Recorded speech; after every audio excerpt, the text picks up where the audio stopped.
नमस्कार, जय हिंद, वंदे मातरम। स्वागत है आप सभी का बिहार के सबसे बड़े न्यूज चैनल में। तो चलिए दोस्तों, नजर डालते हैं बिहार के मुख्य समाचार के साथ साथ बिहार राज्य की आज की बड़ी खबरों पर। आज बिहार के किसानों, गरीबों, मजदूरों, बेरोजगारों और माताओं बहनों के लिए बहुत बड़ी खुशखबरी सामने आ रही है। बिहार के अंदर से भ्रष्टाचार, गरीबी, भुखमरी, बिजली पानी की किल्लत, ये सब मिटाने के लिए नीतीश सरकार एक बड़ा कदम उठाने जा रही है। इस बार पीएम किसान सम्मान निधि की किस्त कब जारी होगी, यह भी बताएंगे। साथ ही बिहार के अंदर आज से तकरीबन 15 से 20 नए नियम लागू हो रहे हैं। साथ ही पेट्रोल, डीजल, सोना और चांदी के ताजा भाव क्या हैं, इसकी जानकारी भी आपको देंगे। आज के मौसम समाचार पर भी चर्चा करेंगे। साथ ही बिहार की आज की तमाम बड़ी घोषणाओं और बड़ी खबरों के बारे में विस्तार से जानेंगे। अगर आप बिहार के रहने वाले हैं तो हमारे इस चैनल को सब्सक्राइब जरूर कीजिए, ताकि आपको बिहार की तमाम बड़ी खबरें सबसे पहले देखने को मिले। और इसी के साथ आपको सरकार की तरफ से जिन जिन योजनाओं का लाभ मिल रहा है, उन सभी योजनाओं से आपको बाहर निकाल दिया जाएगा, यानी कि आपको किसी भी योजना का लाभ नहीं मिलेगा। इन सब से अगर आपको बचना है तो इन नियमों को जानना जरूरी है। तो यह नियम क्या हैं, आप पर लागू होंगे या नहीं होंगे, यह जानने के लिए आपको यह वीडियो देखना होगा। सारे नियमों की जानकारी एक एक करके विस्तार से हम बताएंगे, तो आप वीडियो में अंत तक बने रहिएगा। आपके फायदे की सारी खबरें आपको विस्तार पूर्वक जानने को मिलने वाली हैं। तो चलिए आपको आज की महत्वपूर्ण और बड़ी खबरों एक एक करके बता देते।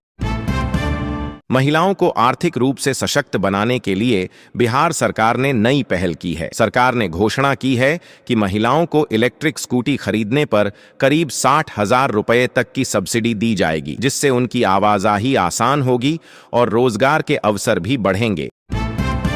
राज्य में दूध उत्पादन बढ़ाने और पशुपालकों की आय में वृद्धि के लिए बड़ा फैसला लिया गया है। बिहार की 7,953 पंचायतों में सुधा दूध के बिक्री केंद्र खोले जाएंगे, जिससे ग्रामीण क्षेत्रों में डेयरी कारोबार को भी बढ़ावा मिलेगा। गन्ना किसानों के लिए भी राहत भरी खबर सामने आई है। बिहार के 25 जिलों में नई चीनी मिलें खोलने की तैयारी की जा रही है, जिससे किसानों को अपनी फसल बेचने में सुविधा होगी और उन्हें बेहतर कीमत मिलने की उम्मीद है। बंद पड़ी चीनी मिलों को फिर से चालू करने की दिशा में भी सरकार सक्रिय हो गई है। उद्योग मंत्री दिलीप जायसवाल ने ऐलान किया है कि लंबे समय से बंद पड़ी मिलों को जल्द ही दोबारा शुरू किया जाएगा, जिससे उद्योग और रोजगार दोनों को बढ़ावा मिलेगा। मोतिहारी और चकिया के किसानों के लिए भी अच्छी खबर है। डिप्टी सीएम सम्राट चौधरी ने घोषणा की है कि इसी वर्ष इन क्षेत्रों में चीनी मिल परियोजना पर काम शुरू कर दिया जाएगा, जिससे स्थानीय किसानों को सीधा फायदा मिलेगा। स्वास्थ्य क्षेत्र में भी राज्य सरकार ने बड़ा लक्ष्य तय किया है। स्वास्थ्य विभाग ने टीबी मुक्त बिहार बनाने का संकल्प लिया है और आदेश जारी किया है कि राज्य के हर जिले में टीबी मरीजों का मुफ्त इलाज उपलब्ध कराया जाएगा। मध्य पूर्व में बढ़ते तनाव का असर अब बिहार के बाजारों पर भी पड़ने की आशंका जताई जा रही है। ईरान और इजराइल के बीच जारी युद्ध के कारण पेट्रोल और डीजल की कीमतों में करीब 10 से 15 रुपये तक की बढ़ोतरी हो सकती है। इसे लेकर सरकार ने अलर्ट जारी किया है। इसी अंतर्राष्ट्रीय तनाव का असर अन्य जरूरी वस्तुओं पर भी पड़ सकता है। रिपोर्ट के अनुसार डीजल, पेट्रोल और एलपीजी सिलेंडर समेत करीब 25 आवश्यक चीजों की कीमतों में बढ़ोतरी की संभावना है, जिससे आम जनता की जेब पर सीधा असर पड़ सकता है। राशन कार्ड धारकों के लिए भी सरकार ने महत्वपूर्ण चेतावनी जारी की है। यदि 31 मार्च से पहले ई-केवाईसी नहीं कराया गया तो करीब 30 लाख लोगों के नाम राशन कार्ड सूची से हटाए जा सकते हैं।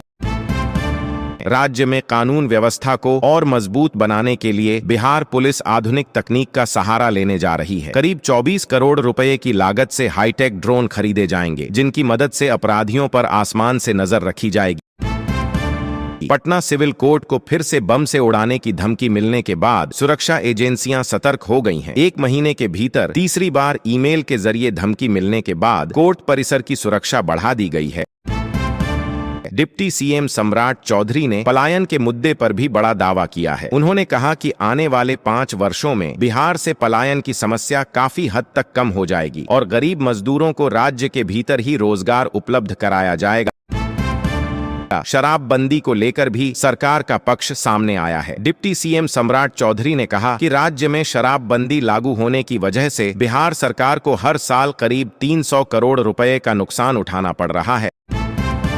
आरजेडी नेता तेजस्वी यादव ने शराबबंदी को लेकर सरकार पर तीखा हमला बोला है। उनका कहना है कि राज्य में खुलेआम शराब बिक रही है, जबकि भाजपा नेता पूर्ण शराबबंदी का दावा करते हैं। उन्होंने यह भी आरोप लगाया कि कई जगह घर घर शराब पहुंचाई जा रही है। बिहार की राजनीति में अगले मुख्यमंत्री को लेकर भी चर्चाएं तेज हो गई हैं। केंद्रीय मंत्री गिरिराज सिंह ने बयान दिया है कि राज्य का अगला मुख्यमंत्री किसे बनाया जाएगा, यह फैसला अंततः नीतीश कुमार की मर्जी से ही तय होगा। राजनीतिक गलियारों में एक और चर्चा जोरों पर है। कहा जा रहा है कि 2 दशक लंबे नीतीश युग के बाद अब बिहार की राजनीति में नए नेतृत्व को लेकर अटकलें तेज हो गई।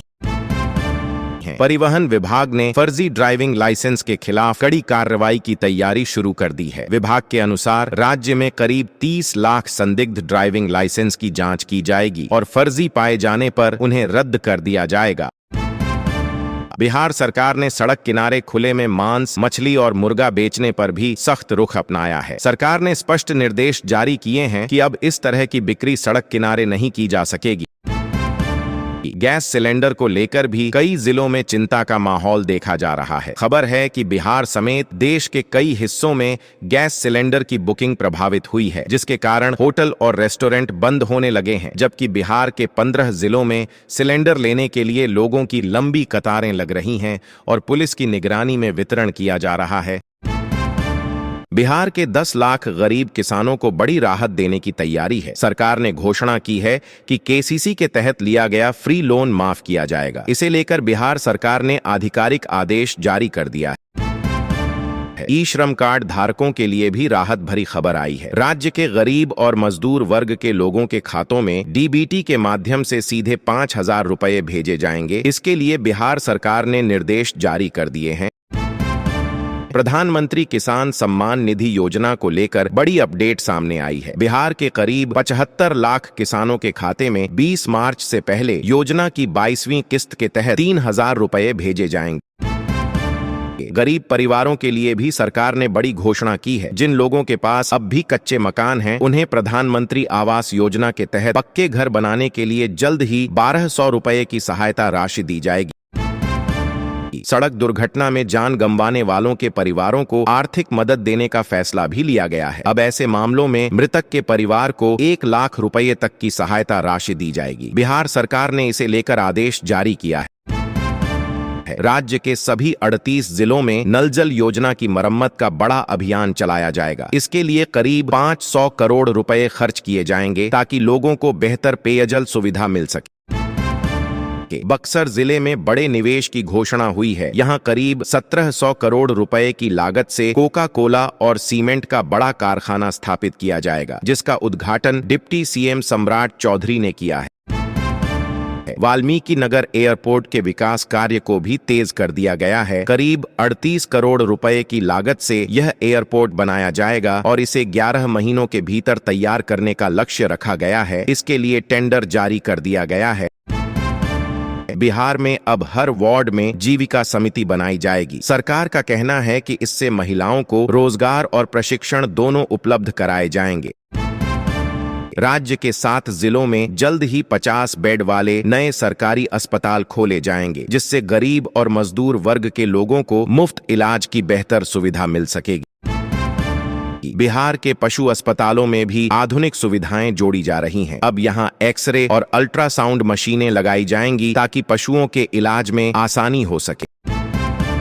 बिहार में बिजली चोरी रोकने के लिए नई तकनीक अपनाई जा रही है। अब गूगल अर्थ की मदद से बिजली चोरी करने वालों की लोकेशन ट्रेस की जाएगी, जिससे चोरी पर लगाम लगेगी और सरकार की आय भी बढ़ेगी। ट्रैफिक नियमों का उल्लंघन करने वालों पर भी अब कड़ी नजर रखी जाएगी। बिहार के 225 चौराहों पर हाईटेक एआई कैमरे लगाए जाएंगे, जिनकी मदद से नियम तोड़ने वालों के घर तक चालान भेजा जाएगा। सरकारी भ्रष्टाचार पर लगाम लगाने के लिए बिहार के 10 जिलों में निगरानी थाना खोले जाने की योजना है, जहां से सरकारी घूसखोरों के खिलाफ सख्त कार्रवाई की जाएगी। राज्य में अवैध बालू खनन के खिलाफ भी सख्ती बढ़ा दी गई है। पिछले 1 महीने में करीब 5000 जगहों पर छापेमारी की गई और 673 वाहनों को जब्त किया गया है। बिहार में 1 अप्रैल से जनगणना 2026 का काम शुरू होने जा रहा है। सरकार का लक्ष्य है कि घर घर सर्वे का काम लगभग 45 दिनों के भीतर पूरा कर लिया जाए। पटना रेलवे स्टेशन पर यात्रियों को अब मेट्रो जैसी सुविधा मिलने वाली है। प्लेटफॉर्म पर प्रवेश के लिए यात्रियों को QR कोड स्कैन करना अनिवार्य होगा, तभी उन्हें अंदर जाने की अनुमति मिलेगी। राज्य के कई पेट्रोल पंपों पर पेट्रोल और डीजल की कमी की खबर सामने आई है, जिसके कारण आम लोगों को परेशानी का सामना करना पड़ रहा है। बिहार में गैस सिलेंडर की कीमतों में भी बढ़ोतरी दर्ज की गई है। सिलेंडर के दाम करीब 70 रुपये तक बढ़ गए हैं, जिससे गरीब और आम लोगों पर अतिरिक्त बोझ पड़ सकता है। सरसों के तेल की कीमतों में भी उछाल देखा गया है। बाजार में यह करीब 20 रुपये तक महंगा हो गया है, जिससे रसोई का बजट प्रभावित हो सकता है।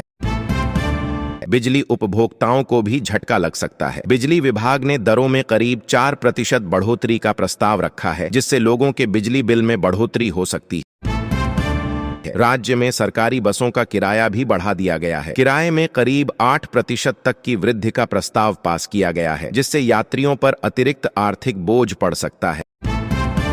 बिहार में NH हाईवे पर अब ई-रिक्शा चलाने पर रोक लगाने का फैसला लिया गया है। सरकार ने इस संबंध में सख्त निर्देश जारी कर दिए हैं। पटना में डेंगू का प्रकोप लगातार बढ़ता दिखाई दे रहा है। पिछले 24 घंटों में करीब 180 नए मरीजों में संक्रमण की पुष्टि हुई है। डॉक्टरों ने लोगों से साफ सफाई बनाए रखने और सुरक्षित भोजन करने की सलाह दी है। बिहार में CO की हड़ताल को लेकर सरकार सख्त हो गई है। डिप्टी CM विजय सिन्हा ने अधिकारियों से जल्द काम पर लौटने को कहा है और चेतावनी दी है कि ऐसा नहीं होने पर सरकार कार्रवाई कर सकती है। समृद्धि यात्रा के दौरान डिप्टी CM सम्राट चौधरी ने बड़ा बयान दिया है। उन्होंने कहा कि आने वाले 5 वर्षों में बिहार के लोगों को चुन चुनकर रोजगार देना सरकार का प्रमुख लक्ष्य होगा। अगर आपका आधार कार्ड 10 साल पुराना है तो उसे जल्द अपडेट कराना जरूरी हो गया है। सरकार ने लोगों को सलाह दी है कि 10 मार्च से पहले मुफ्त में आधार अपडेट करा लें, नहीं तो आगे चलकर इसे लेकर दिक्कतें हो सकती हैं।